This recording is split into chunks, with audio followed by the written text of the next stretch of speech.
ओम अनीताम्मनयाय नमः ओम अब्धिसञ्चराय नमः ओम देवासुरवरस्तुत्याय नमः ओम पतन्मन्दरधारकाय नमः ओम धन्वन्तरये नमः ओम कच्छपाङ्गाय नमः ओम पयोनिधिविमन्धकाय नमः ओम अमरामृतसन्धात्रे नमः ओम धृतसम्मोहिनी वपुषे नमः ओम हरमोहकमायाविने नमः ओम रक्षस्सन्दोहभञ्जनाय नमः ओम हिरण्याक्षविदारिणे नमः ओम यज्ञाय नमः ओम यज्ञविभावनाय नमः ओम यज्ञयोर्वीसमुत्थत्रे नमः ओम लीलाक्रोडाय नमः ओम प्रतापवते नमः ओम दण्डकासुरविध्वंसिने नमः ओम वक्रदंष्ट्राय नमः ओम क्षमाधराय नमः ओम गन्धर्वशापहरणाय नमः ओम पुण्यगन्धाय नमः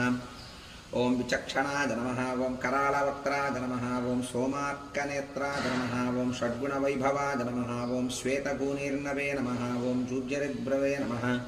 ओम जज्जरध्वनिविभ्रमाय नमः ओम दाघ्रीयसे नमः ओम नीलकेशिने नमः ओम जाग्रदम्बुजलोचनाय नमः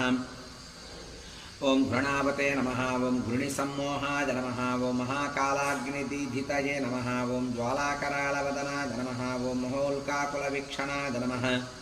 ओम नटानिर्भिन्नमेघौघाय नमः ओम दंष्ट्रारुद्यक्तदिक्तटाय नमः ओम उच्छ्वासाकृष्णभूतेशाय नमः ओम निःश्वासत्यक्तविश्वसृजे नमः ओम अंतर्भ्रमजगद्गद्भाय नमः ओम अनन्ताय नमः ओम ब्रह्मकपालहृते नमः ओम उग्राय नमः ओम वीराय नमः ओम महाविष्णवे नमः ओम ज्वलनाय नमः ओम सर्वतोमुखाय नमः ओम नृसिंहाय नमः ओम भीषणाय नमः ओम भद्राय नमः ओम मृत्युमृत्यवे नमः ओम सनातनाय नमः ओम सभास्तंभोद्भवाय नमः ओम भीमाय नमः ओम शिरोमालिने नमः ओम महेश्वराय नमः ओम द्वादशादित्यचूडालाय नमः ओम कल्पधूमनटाक्षवये नमः ओम हिरण्यकोलस्खलभिन्नखाय नमः ओम सिंहमुखाय नमः ओम अनखाय नमः ओम प्रह्लादवरदाय नमः ओम धीमते नमः ओम भक्तसङ्गप्रतिष्ठिताय नमः ओम ब्रह्मरुद्रादिसंसेव्याय नमः ओम सिद्धसाध्यप्रपूजिताय नमः ओम लक्ष्मीनृसिंहाय नमः ओम देवेशाय नमः ओम ज्वालाजिह्वान्त्रमालिकाय नमः ओम खड्गिणे नमः ओम खेटिने नमः ओम महेश्वासिने नमः ओम कपालिने नमः ओम मुसलिने नमः ओम हलिने नमः ओम पाशिने नमः ओम शूलिने नमः ओम महाबाहवे नमः ओम ज्वरखनाय नमः